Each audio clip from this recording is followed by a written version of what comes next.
Comment surmonter l'insécurité financière? Eh bien, d'où vient-elle, cette peur de manquer? Elle vient du fait de ne pas savoir de quoi l'avenir sera fait. Alors, si on est capable de voir et de prévoir, on détient déjà une clé. En yoga, on parle de vision intérieure, de troisième œil, intuition, sixième chakra. Dans toutes les disciplines de yoga, cette notion est présente. Alors en yoga du son, on tourne le regard d'abord vers soi et on induit un processus de contemplation. Contempler, c'est une manière de penser relâchée qui permet d'ouvrir les possibilités avant de mettre les limites de ce qui est faisable. Donc concrètement, ça nous permet de distinguer les besoins des envies.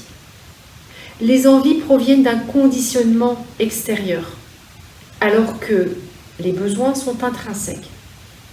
Donc sur ce plan, on continue en regardant quels sont nos talents, quelles sont ces choses qui nous mettent en mouvement, qui nous motivent, qui nous donnent de l'élan. Et si on les découvre, alors on trouve un ancrage qui est juste et qui sera la fondation de notre réussite. Puis dans un deuxième temps, on tourne le regard vers l'extérieur, vers le monde des opportunités. Autant dans les systèmes naturels que dans les systèmes économiques, cette notion de stratégie de survie est présente. Et c'est cela qui fait la différence entre travailler dur et travailler futé. Et pourquoi c'est important? Pour accomplir, on va devoir mettre de l'énergie. Donc trouver un positionnement et un plan A, un plan B, avec une organisation court terme, moyen terme, long terme, en fonction des domaines, en fonction de nos objectifs et de nos besoins, eh bien, ça va nous demander de nous organiser et de faire.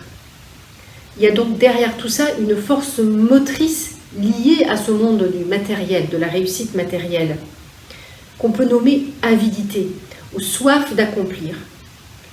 Et on sent bien que cette force, il va bien falloir la calibrer. Si on a les yeux plus grands que le ventre, on va déraper. En yoga du son, cela se fait naturellement, car la pratique est encapsulée dans une forme musicale.